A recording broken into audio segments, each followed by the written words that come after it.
안녕하세요. 논리 채널입니다. 오늘의 영상은 모의고사 무조건 풀지 말고 이렇게 하세요 입니다. 이 영상을 보시고 모의고사를 제대로 활용해서 꼭 국어 만점 받으시기 바랍니다. 자, 그럼 시작해 보겠습니다. 1번, 모의고사는 틀리는 것이 목적이다. 자, 우리 흔하게 많이 하는 이야기가 실패를 통해서 배운다고 합니다. 똑같은 논리입니다. 여러분은 파이널 모의고사를 왜 푸시는 거죠? 혹시 내가 푼 문제가 출제될 것이라는 기대로 풀고 있는 건 아니죠? 만약 그렇다면 모의고사는 전혀 여러분께 도움을 주지 못할 것입니다. 모의고사는 내가 무엇을 모르고 있는지, 어떤 것이 부족한지를 파악하기 위해 푸는 것입니다. 따라서 틀린 문제가 있으면 짜증을 내지 말고 오히려 고맙게 생각해 보세요. 그리고 문제를 통해 깨달은 약점이나 기본 원리로 다시 돌아가서 공부하시면 됩니다. 그런 목적을 갖고 있는 것이 바로 모의고사입니다. 두 번째, 모의고사는 시간 조절과 푸는 순서 연습이다. 굉장히 중요한 부분입니다. 여러분, 최근 5년간 수능 국어의 가장 큰 본질은 무엇이라고 생각하십니까? 물론 여러 가지로 답할 수 있겠지만 저는 시간 부족 문제라고 생각합니다. 1등급 컷이 낮은 것은 문제가 어려운 것도 있지만 16페이지 45문제에 대한 압박감과 글읽기 능력의 부족으로 인해 생긴 시간 안에 모든 문제를 풀 수 없게 된 현상 때문입니다. 따라서 모의고사를 풀 때는 내가 어떤 부분을 먼저 풀고 어떤 부분은 나중에 풀지 훈련하면서 버려야 하는 부분 또한 어떤 부분인지도 연습을 해야 하는 것입니다.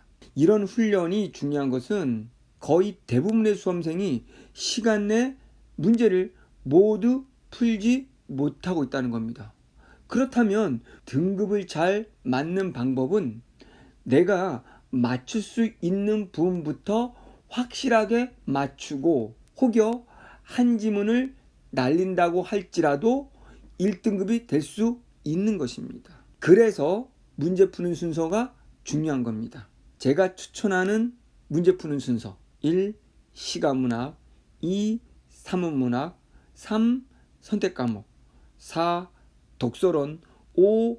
인문지문 그리고 법과 경제 혹은 과학기술은 자신이 평상시에 더 쉽다고 생각하는 부분부터 풀면 됩니다. 이 추천은 저의 생각일 뿐입니다. 결코 절대적인 것은 아닙니다. 세 번째, 모의고사는 실전 훈련이다.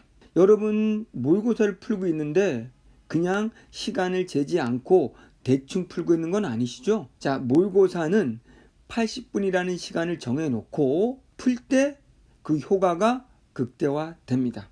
따라서 여러분이 모의고사를 보는 곳이 시험장이라고 생각하고 시간을 꼭 정해서 푸는 것이 무엇보다 중요합니다.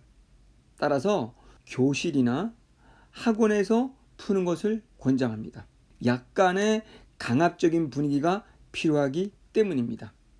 자, 이제 이런 환경이 조성된 곳에서 문제를 푼다면 시험 5분 전에는 눈을 감고 머릿속으로 문제를 미리 풀어보는 훈련을 하십시오. 어떤 문제 순서로 어떤 방법으로 어려운 문제를 어떻게 대처할 것인지를 이미지화해서 미리 풀어보십시오.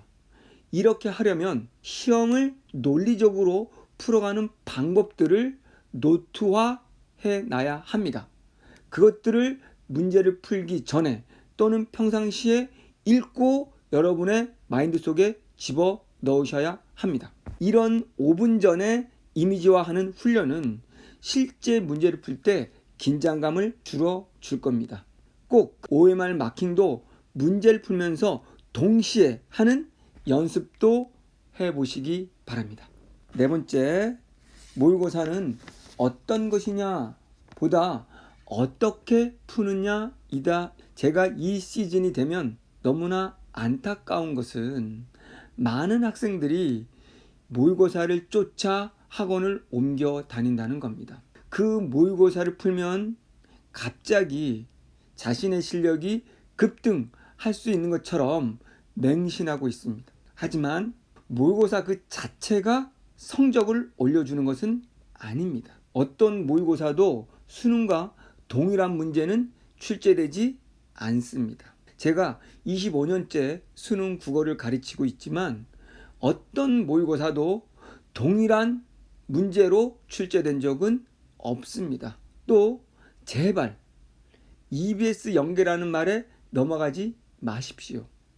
수능은 EBS를 변형한다고 했고, 그런데 모의고사는 그 EBS를 또 변형해서 만든 거라면 결국은 우리는 변형의 변형을 보는 것입니다.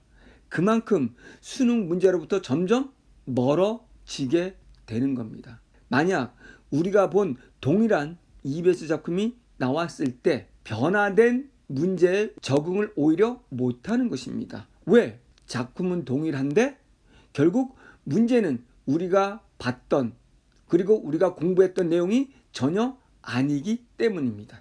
좋은 모의고사란 논리적으로 제시문을 만들고 선택지를 만든 문제일 뿐입니다. 자, 모두가 이런 모의고사라는 전제하에 그것을 어떻게 풀 수 있는지 그것들을 해결하는 능력을 키우는 것이 중요하지, 어떤 것이 더 좋은 모의고사인지를 따지면서 그들을 쫓아다니는 것은 시간 낭비일 뿐입니다. 5번째, 모의고사는 푸는 것보다 사후 분석이다. 이쯤 되면 누구나 모의고사를 풉니다. 하지만 누구나 할 수 있는 것이기 때문에 공부는 결코 아닙니다.